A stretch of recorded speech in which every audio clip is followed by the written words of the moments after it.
15 de abril de 2026, para a glória de Cristo Jesus e para a edificação do corpo de Cristo, que é a igreja, vou pregar a parte 35 de 42 da série de mensagens bíblicas na carta que escreveu o apóstolo Paulo aos Romanos, no seguinte tema, dividido em duas pregações: o relacionamento entre cristãos que pensam diferente. Hoje vou pregar todo o capítulo 14 de Romanos. Vamos hoje estender um pouco a mensagem. Romanos capítulo 14 e 15, de 1 a 13, aborda o intricado problema do relacionamento entre cristãos que pensam de forma diferente em algumas questões eclesiásticas e espirituais. O apóstolo Paulo classifica esses cristãos, membros da igreja em Roma, em dois grupos distintos. Veja qual deles você se encaixa: os cristãos fortes e os cristãos fracos na fé. Ambos eram convertidos a Jesus Cristo, o Filho do Deus vivo. Esses dois grupos pertenciam à família de Deus e participavam da mesma igreja, não estavam de acordo acerca de alguns pontos da vida cristã, como comida sacrificada a ídolos, bebida e dias sagrados. Vou fazer uma exposição teológica apologética. Peço atenção a lições do apóstolo Paulo sobre o relacionamento entre cristãos que pensam diferente em questões eclesiásticas e espirituais, como bebida, comida e dias sagrados. Primeira exposição teológica e apologética. Com respeito à liberdade cristã, devemos distinguir entre coisas morais e imorais e amorais. Há coisas que são essencialmente erradas e imorais. Não importa o tempo nem o contexto. Essas coisas devem ser repudiadas e tratadas como imorais por todos os crentes cristãos. Um exemplo clássico é embriaguez. Entretanto, há práticas que são morais e virtuosas na própria essência e devem ser praticadas por todos os cristãos em todos os tempos, em todos os lugares. Vou citar o exemplo: o amor fraternal. Mais difícil, porém, é distinguir aquilo que é moral e neutro em si mesmo. O que é moral torna-se inconveniente e até escandaloso, dependendo da situação. Um cristão participar de carnaval, participar de São Cosme Damião, pular quadrilha e tantas coisas mais. Um exemplo comum nos dias do apóstolo Paulo era a prática de comer carne sacrificada a ídolos e beber vinho. Era normal para alguns. Isso provocava escândalos nos cristãos que são fracos na fé. Os cristãos fortes, de posse de sua liberdade em Cristo Jesus, comiam carne sacrificada a ídolos, sabendo disso, e bebiam vinho sem nenhuma drama de consciência. Os cristãos que são fracos na fé, débeis, porém, não apenas se abstinham dessas práticas, mas ficavam escandalizados quando outros cristãos o faziam. Olha lá o fulano de tal, bebendo vinho, beberrão. Olha lá o fulano de tal, está comendo o quê, irmão? Está comendo carne sacrificada ao maldito ídolo. O amor fraternal deve regulamentar nossa liberdade pessoal a ponto de nos abstermos de direitos legítimos para não sermos causa de escândalo, de tropeço para os cristãos fracos. Segundo a exposição teológica e apologética, a igreja não é lugar para disputa de ideias acerca de coisas secundárias, mas campo fértil para o exercício do amor fraternal. Romanos capítulo 14, 15 trata de uma discussão acirrada dentro da igreja em Roma de coisas não essenciais. Os cristãos estavam transformando coisas secundárias como alimentos e dias sagrados na essência do cristianismo. Na igreja em Roma, os cristãos fracos julgavam os cristãos fortes como mundanos, e os cristãos fortes desprezavam os cristãos fracos como imaturos. O pecado dos cristãos fracos era o julgamento. O pecado dos cristãos fortes era o desprezo. Os cristãos fracos pecavam pelo zelo sem entendimento. Os cristãos fortes pecavam pelo entendimento sem amor. Tanto o julgamento quanto o desprezo são atitudes indignas de um membro de uma igreja. Em vez de exercer o amor fraternal, acolhendo uns aos outros, os cristãos da igreja em Roma estavam murmurando, caluniando e condenando uns aos outros. Em vez de viver desprezando e julgando, caluniando e condenando uns aos outros, os cristãos da igreja em Roma deveriam coexistir amigalmente na igreja.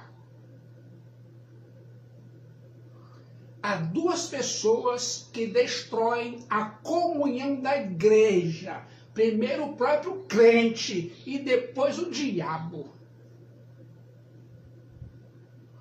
Não se deve fazer da igreja uma arena de discussões cuja característica central é a argumentação, muito menos um tribunal em que os fracos são postos no banco dos réus, interrogados e acusados. A acolhida que nós lhes damos deve incluir o respeito às suas próprias opiniões. Hoje em dia, irmãs e irmãos, temos a mesma necessidade de discernimento e maturidade.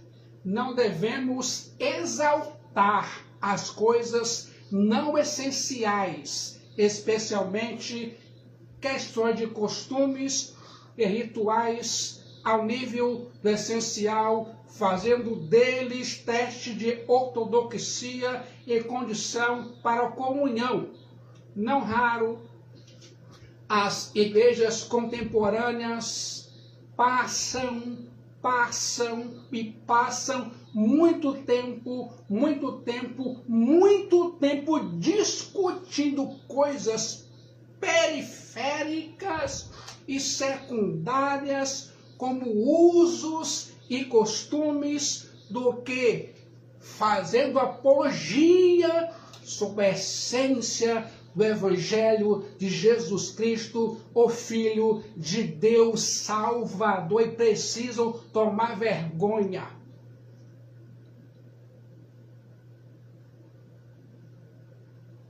Terceira exposição teológica apologética.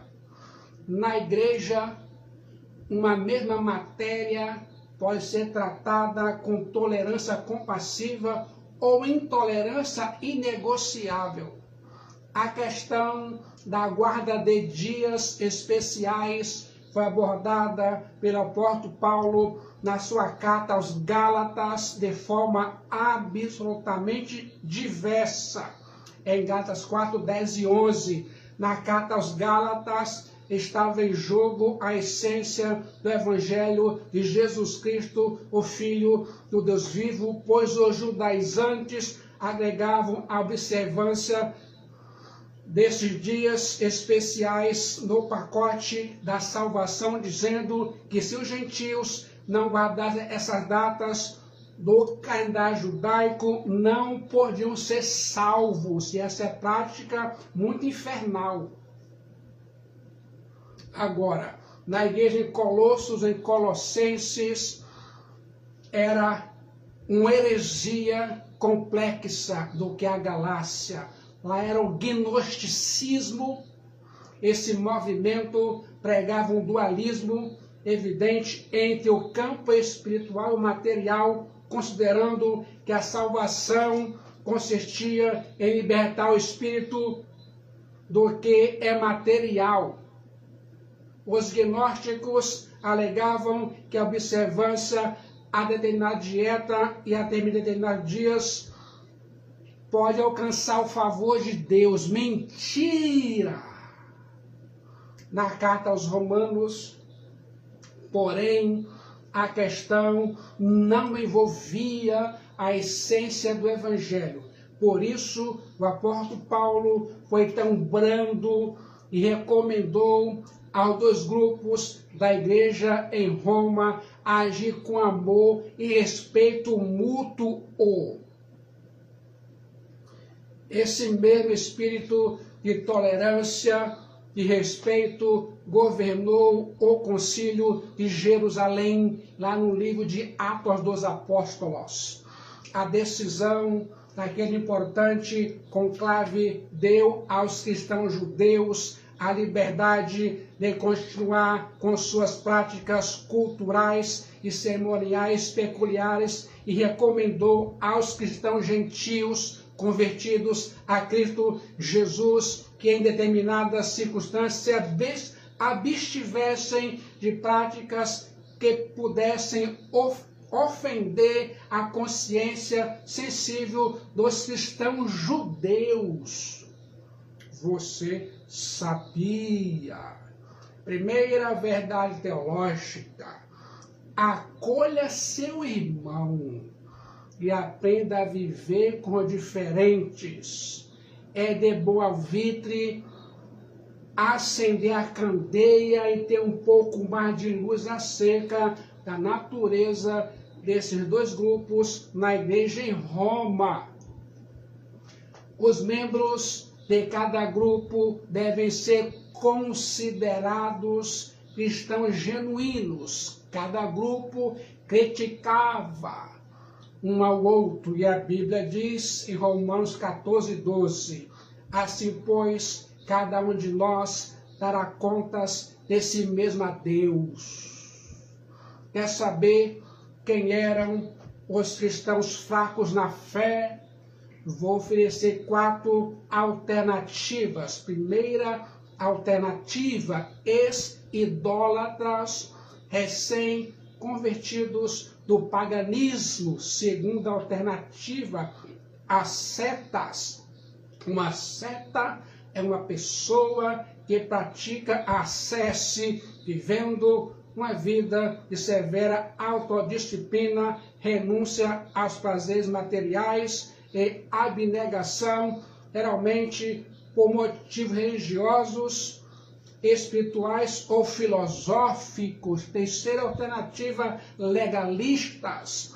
Um legalista é alguém que acata estritamente a formalidade legal comum no direito, apego exagerado à lei, ou no campo religioso, salvação por obras. Quarta alternativa, cristãos judeus.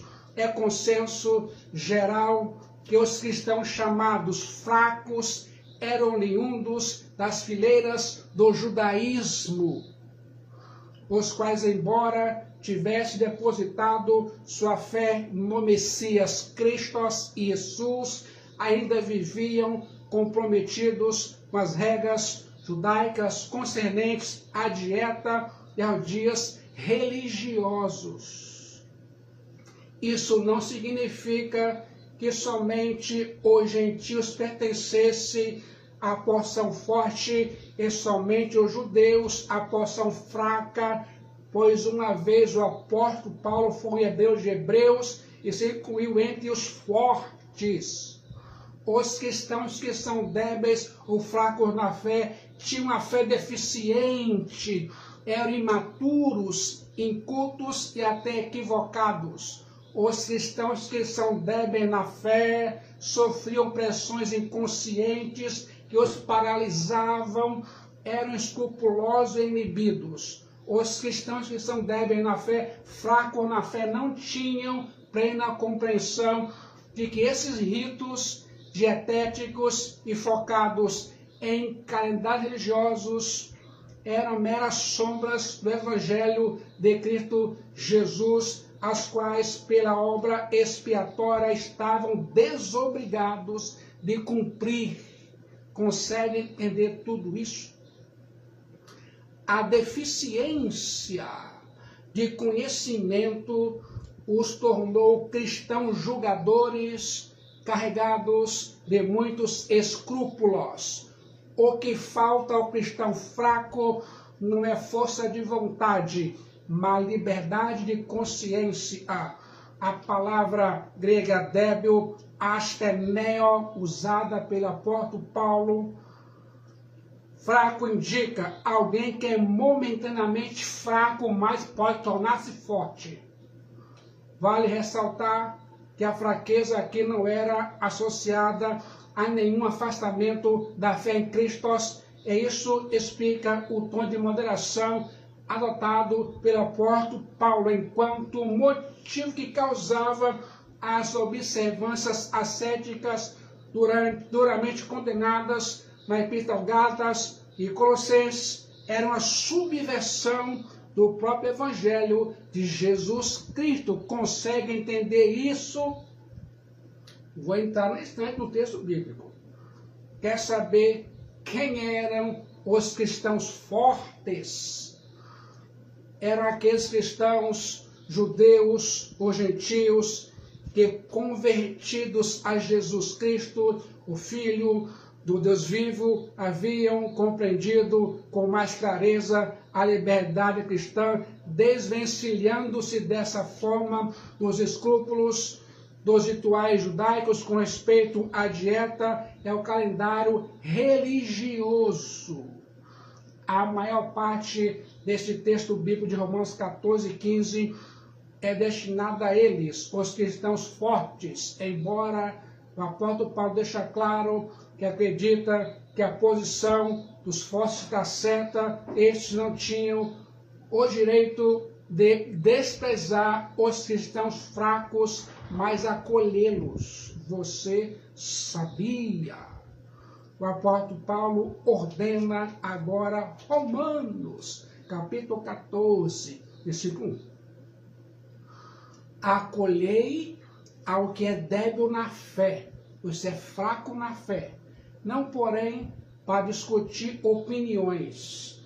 O verbo grego prolambanon, acolhei, significa mais que aceitar pessoas no sentido de aquecer-se em sua essência e mesmo em seu direito de pertencer a um grupo, quer dizer acolhê-los em nosso círculo de amigos, em nosso coração.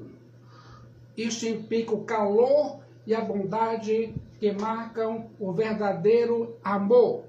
Ao praticar o amor cristão, o peso da prova descansa sobre o cristão mais forte.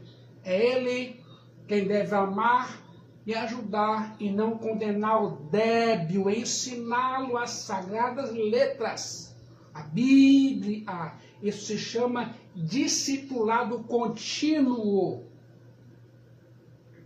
Devemos perguntar: você quer saber o motivo pelo qual os cristãos fortes na fé deveriam acolher os cristãos fracos sem discutir opiniões? Em primeiro lugar, Deus já os acolheu. Romanos 14, 2 e 3. Um crê que de tudo pode comer, mas o débil come legumes. Quem come, não despreze o que não come. E o que não come, não julgue o que come, porque Deus o acolheu. Aquele que é débil na fé, fraco na fé, prefere ser vegetariano, a correr o risco de comer carne sacrificada a ídolos ou animais impuros. O crente forte na fé, por sua vez, está livre desse temor e come de tudo sem constrangimento de consciência. O cristão forte na fé despreza os fracos por causa de seus escrúpulos, e o que é fraco na fé julga os fortes por causa de sua liberdade. Essa atitude beligerante estava em desacordo com o Evangelho de Jesus Cristo, o Filho do Deus vivo, pois ambos fracos e fortes Deus já havia acolhido. Consegue entender isso? Não devemos desprezar nem julgar aqueles a quem Deus acolheu. Tratar os outros como gostaríamos que eles nos tratassem é certamente uma garantia, mas segura ainda, porém, é tratado como Deus o faz. A primeira opção é um guia acessível baseado em nosso egoísmo. A segunda é um padrão baseado na perfeição de Deus. Devemos perguntar, porém, você quer saber o motivo pelo qual os cristãos fortes devem acolher os cristãos fracos na fé sem discutir opiniões? Segundo lugar, Jesus Cristo morreu e ressuscitou para ser Senhor de mortos e de vivos. Nossa função na igreja é acolher os irmãos e não julgar. Romanos capítulo 14, versículo 4 e 5. Quem és tu que julgas o servo alheio? Ao seu próprio Senhor está em pé, ou cai, mas está em pé, porque o Senhor é poderoso para o suster. Um faz diferença entre dia e dia, outro julga iguais todos os dias. Cada um tem opinião bem definida em sua própria mente. Há julgamento legítimo na igreja e julgamento ilegítimo na igreja. É preciso saber a diferença. E esse é o motivo da pregação desta noite. Não é parar de julgar o que é legítimo e ilegítimo. O cristão precisa discernir o certo e errado. Se eu faço certo e o meu irmão sofre, eu não faço. Se eu comer carne, vai fazer meu irmão pecar, eu não como mais carne. Sacrificar na ídolo, com outra carne. Não bebo mais vinho. Vou mais para as festinhas. Carnaval. Festa junina. E tanta coisa que é errada.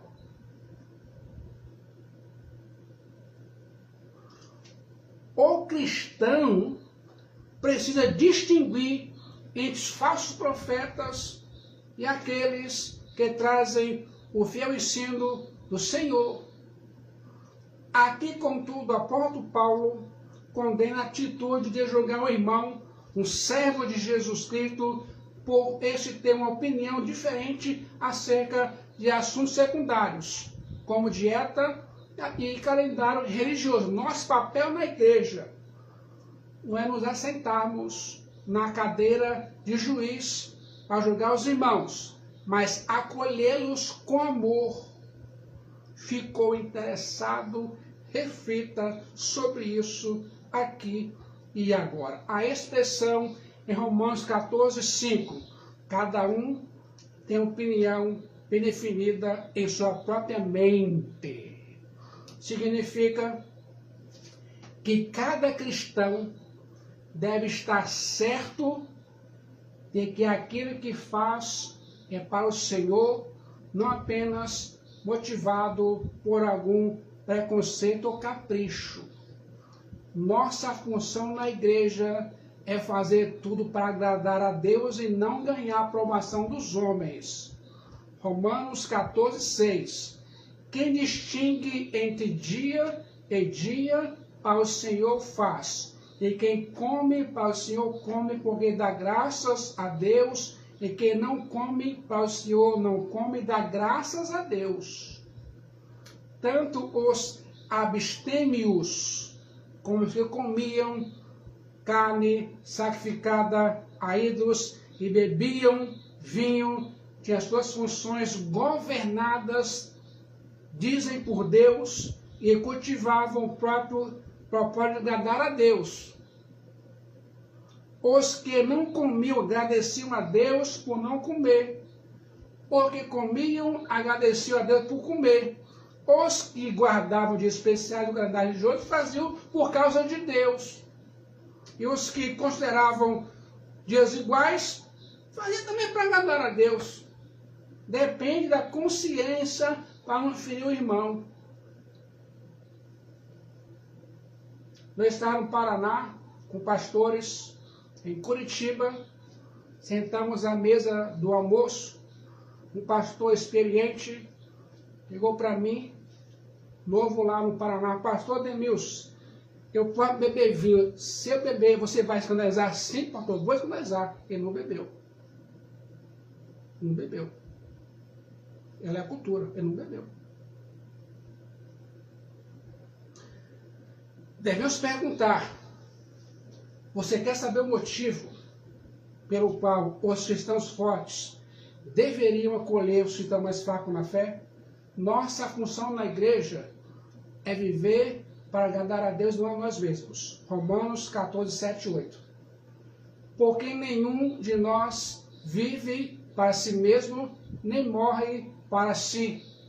Porque se vivemos, para o Senhor vivemos. Se morremos, para o Senhor morremos. Quer pois vivamos ou morramos, somos do Senhor. Não somos uma ilha.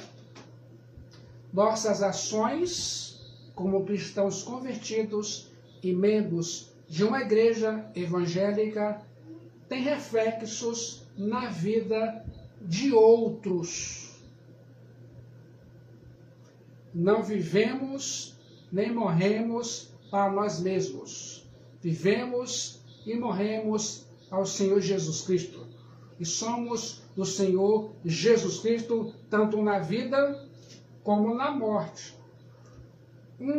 Uma vez que nossas ações atinge nossos irmãos para o bem ou para o mal, devemos ser mais criteriosos e cautelosos em nossa postura.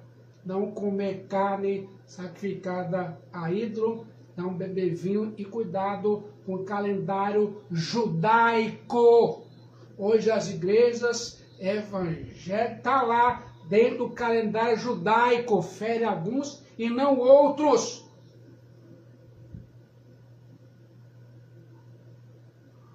Não basta fazer aquilo que julgamos certo, devemos fazê-lo para a edificação dos nossos irmãos e para a glória de Deus. Jamais as igrejas do Novo Testamento celebravam o Natal, 25 de dezembro, nem 31. Eram tudo festas pagãs, de paganismo, de deuses falsos, e hoje está dentro de nossas igrejas. O 31 e 25 de dezembro. Alguns gostam, outros não gostam. Vão ficar na Bíblia. Nossa função na igreja é vivermos debaixo do senhorio de Cristo. Romanos 14, 9. Foi precisamente para esse fim que Cristo morreu e ressurgiu para ser Senhor, tanto de mortos como de vivos. Em sua morte, ele, Jesus Cristo, é Senhor dos mortos. Em sua ressurreição, ele é Senhor dos vivos. Se Jesus Cristo é Senhor e acolheu tanto o crente fraco quanto forte, devemos, para honrar a Jesus, acolhemos uns aos outros. Por se ele, Jesus, o nosso Senhor, nós devemos viver para ele, ainda mais por ser o Senhor dos outros. Irmãos, devemos respeitar a forma como eles se relacionam com Jesus e cuidarmos de nossa vida. Afinal, ele, Jesus, morreu e ressuscitou para ser Senhor. Reflitam sobre isso. Agora, quer saber o motivo que os cristãos fortes, cristãos fracos e fortes, são irmãos uns dos outros? Romanos 14, 10. Tu, porém, porque julgas teu irmão, e tu, porque desprezas o teu? Seus cristãos fracos e fortes são irmãos, não devem viver lutando uns com os outros a ponto de os fracos julgarem os fortes e os fortes desprezarem os fracos. Tanto sorriso de desdém. Muitas mulheres gostam de sorrir na cara da outra e do outro com hipocrisias. Tanto o sorriso de desdém na cara dos fortes, com uma carranca de juízo, a cara fechada do acusador dos fracos, são atitudes anômalas dentro da igreja, não apenas porque Deus aceitou a ambos e Cristo morreu, ressuscitou para ser Senhor de ambos, mas porque tantos cristãos fracos quanto os fortes pertencem à mesma igreja, à mesma família. Eles são verdadeiramente um dos outros. Você sabia?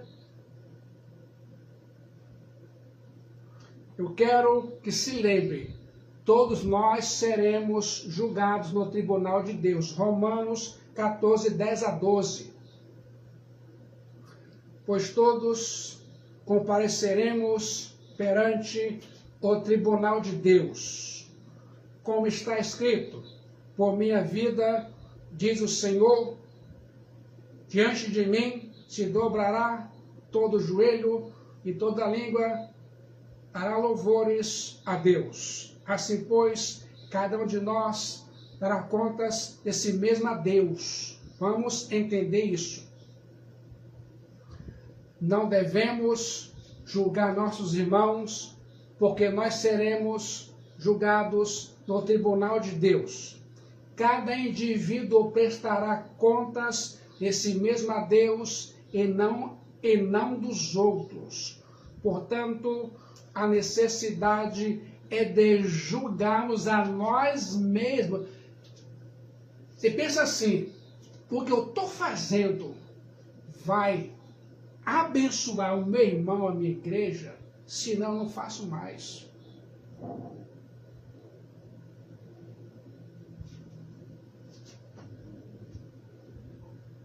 Portanto, a necessidade é de julgarmos a nós mesmos agora, à luz da prestação de contas que finalmente teremos diante de Deus.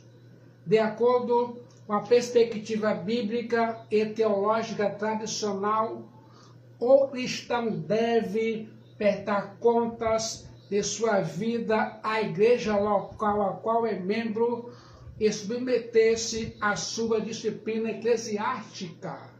A membresia não é vista como clube social, mas como compromisso relacional de submissão mútua sob a autoridade de Cristo Jesus e da liderança da igreja pastoral. A Bíblia instrui os fiéis a obedecerem aos seus guias espirituais, pois eles velam ou vigiam as almas com quem deve prestar contas. Hebreus 13:17. O membro de uma igreja coloca a sua vida sob o cuidado e a liderança de pastores. A disciplina na igreja não tem como objetivo a punição, mas a santidade da igreja e o arrependimento do crente que vive em pecado habitual e não arrependido.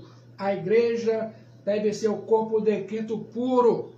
Negligenciar a disciplina torna a igreja ineficaz e corrompe o seu testemunho. A Bíblia diz: todos nós compareceremos perante o tribunal de Deus. Romanos 14:10. O juízo incluirá não apenas todas as pessoas, mas todos os nossos atos, seja em fala, mente ou ação. Não daremos conta do nosso irmão no tribunal de Deus, mas cada um de nós dará conta de si mesmo a Deus. Então, aqui na terra, na igreja, é um bom exemplo para poder aprender e exercitar, praticar para o dia do acerto de contas. Aqui é um ensaio. A igreja é um ensaio para isso. Obviamente, o apóstolo Paulo não está proibindo o cristão de exercer julgamento, pois, pelo contrário, não poderíamos obedecer a ordem de Jesus, que diz: acautelai-vos dos falsos profetas. O que Jesus proíbe a seus seguidores não é a crítica, mas nem a mania de censurar, de julgar no sentido de juízo, ou de condenar alguém. E a razão para isso é que nós mesmos um dia compareceremos diante do tribunal de Deus a prestar conta de nossa vida a Deus. Já que Deus é juiz, estamos entre os julgados, deixemos de julgar uns aos outros, pois assim evitaremos a extrema insensatez e tentar usurpar a prerrogativa de Deus, antecipar o dia do juízo. Cada um terá de dar conta de si mesmo, os cristãos fortes da liberdade que arrogam, os cristãos fracos dos escrúpulos que alimentaram. Ninguém terá que prestar conta dos erros dos outros no tribunal de Deus. Você como mulher, como esposa, homem como marido, o filho, a filha, o primo, a prima, a tia, a avó, seja que parentesco for, cada um vai dar conta de si mesmo a Deus. Quando lançamos julgamentos apressados, mal informados, sem amor e sem generosidade, por certo, esquecemos que se falamos mal dos outros, ao mesmo tempo falamos mal do Senhor, cujo nome eles levam. Precisamos entender que Deus se recusa a rejeitar aqueles a quem rejeitamos. O Senhor abençoa até mesmo as pessoas das quais discordamos. A igreja de Roma, inclusive cristãos judeus e gentios, podia desintegrar-se rapidamente, se acabar rapidamente, se alguns grupos insistissem em exercer plenamente sua liberdade cristã, sem dar a mínima consideração para com o outro. Há julgamento legítimo e ilegítimo. Temos que saber a diferença. Ame o seu irmão e não seja pedra de tropeço para ele. Ouça agora a primeira resposta de Paulo. Pare de julgar seu irmão e tome o propósito de não colocar pedra de tropeço no caminho. Romanos 14, 13. Não nos julguemos mais uns aos outros, pelo contrário, tomai o propósito de não pôr tropeço ou escândalo ao vosso irmão. Olha, muitos crentes modernos colocaram tropeço e escândalos aos outros irmãos e envergonharam o testemunho da igreja. O apóstolo Paulo quer dar um basta na onda de julgamento e calúnia dentro da igreja em Roma. Em vez de ser um tropeço no caminho um dos outros, gerando problemas na igreja, escândalos fora dela, os cristãos deveriam cuidar e amar uns aos outros.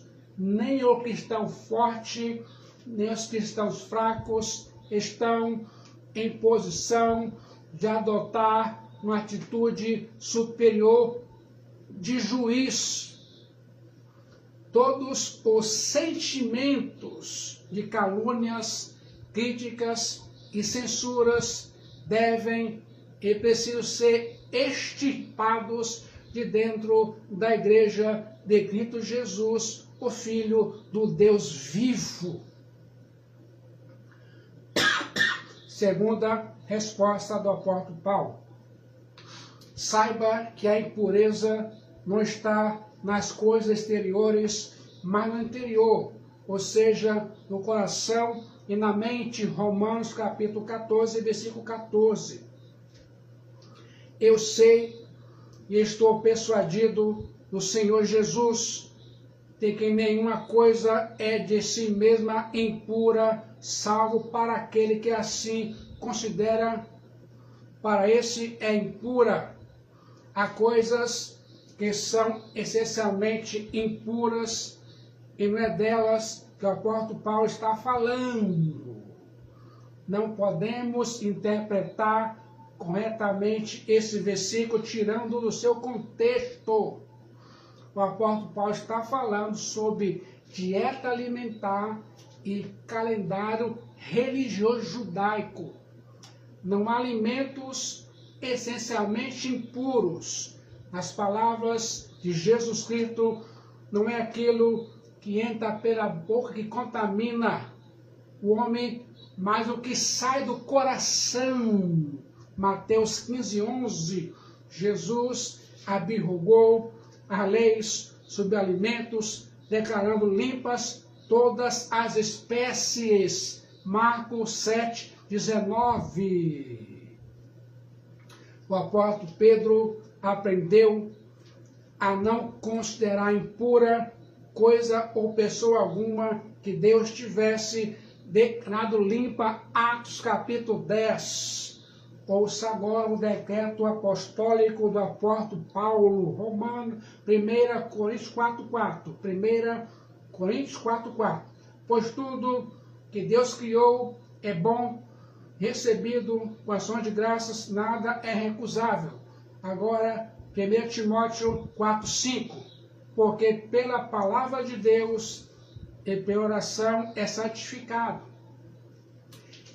É de bom tom enfatizar, porém, que pessoas ignorantes devem ser instruídas em discipulado, ensino teológico, mas jamais encorajadas a fazer aquilo que elas próprias julgam ser contrárias à vontade de Deus.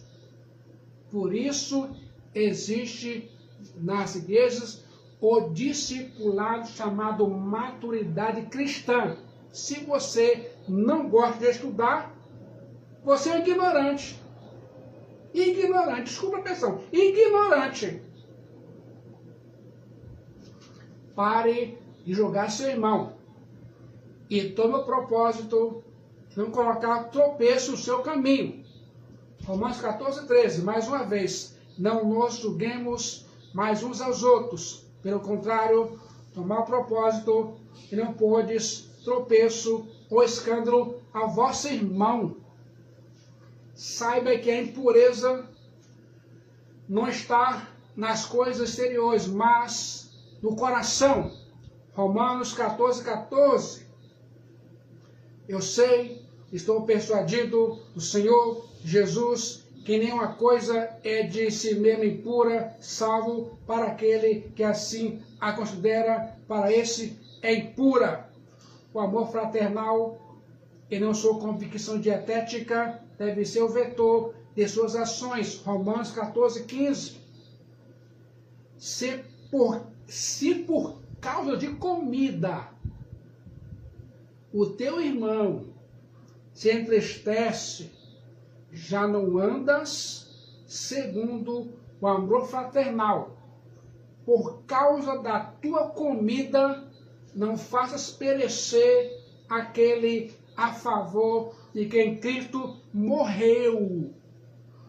Quando um cristão forte na fé comia carne sacrificada a ídolo e bebia vinho, na presença de um cristão fraco na fé, violando a sua consciência, provocando tristeza e escândalo ao seu irmão, agia sem amor e sem nenhuma consideração por alguém muito precioso para Jesus, a quem Jesus deu a própria vida. E agora? Falando sobre a atitude do cristão forte contra o fraco, John Stott escreve: se Cristo o amou a ponto de morrer por ele, por que não podemos amá-lo suficientemente para controlar-nos, evitando magoar sua consciência?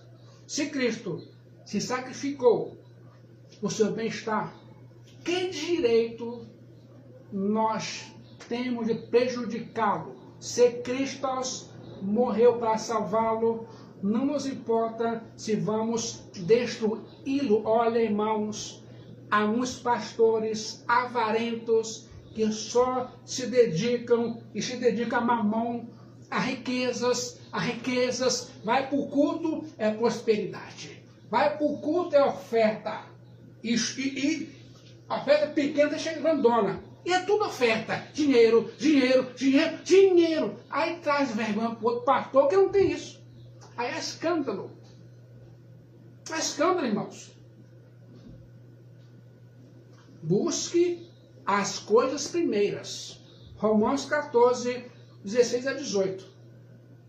Não seja, pois, vituperado o vosso bem. Romanos 14:16. Porque o reino de Deus não é comida, nem bebida, mas justiça e paz e alegria no Espírito Santo. Aquele que deste modo serve a Cristo é agradável a Deus e aprovado pelos homens. É a primeira verdade teológica que suporta o apelo do apóstolo Paulo para que o cristão forte se controle é a cruz de Jesus. A segunda é o reino de Deus.